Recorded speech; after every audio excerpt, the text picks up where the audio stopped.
Good morning. The Secretary General will preview this week's meetings of defense ministers, and then we'll have time for your questions. Secretary General. Good morning. Defense ministers will meet tomorrow as we prepare for the NATO summit in Washington in July. At last year's summit in Vilnius, we took major decisions to further strengthen our deterrence and defense.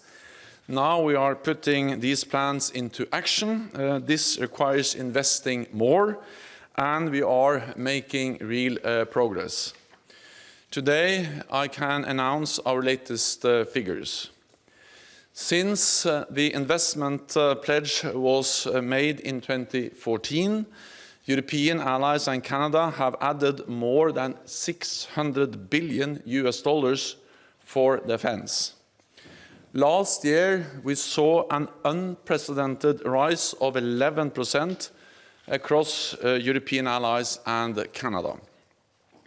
This year, I expect 18 allies to spend 2% of their GDP on defense.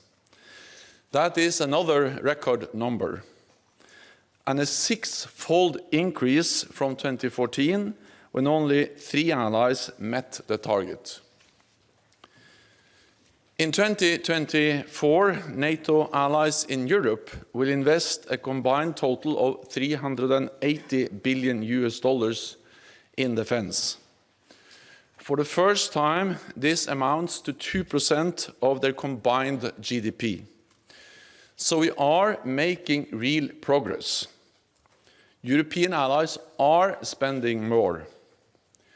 However, some allies still have a way to go, because we agreed at the Vilnius summit that all allies should invest 2%, and that 2% is a minimum. At the ministerial, we will also discuss further ramping up production of ammunition. In the past few months, NATO has agreed contracts worth $10 billion.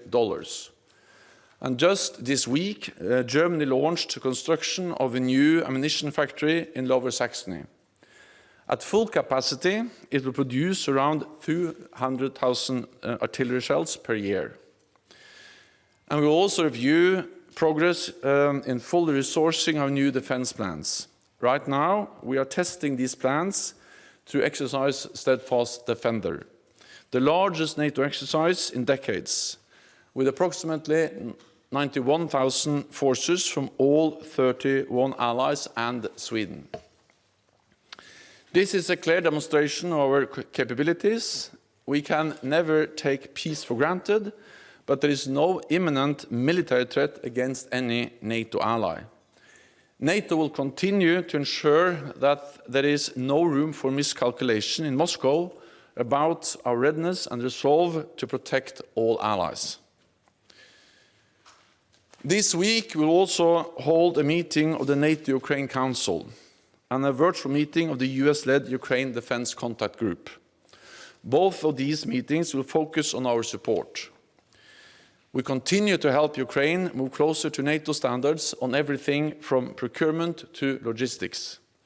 And allies continue to make major deliveries of weapons, equipment, and ammunition. This support makes a real difference. With our help, the brave Ukrainians have retaken half of the territory that Russia seized, opened a corridor in the Black Sea, and are inflicting heavy losses on Russian forces.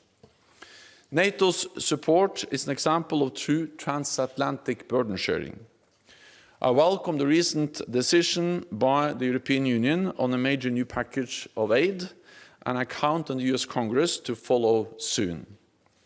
This is not charity. This is an investment in our own security. With that, I'm ready to take your questions.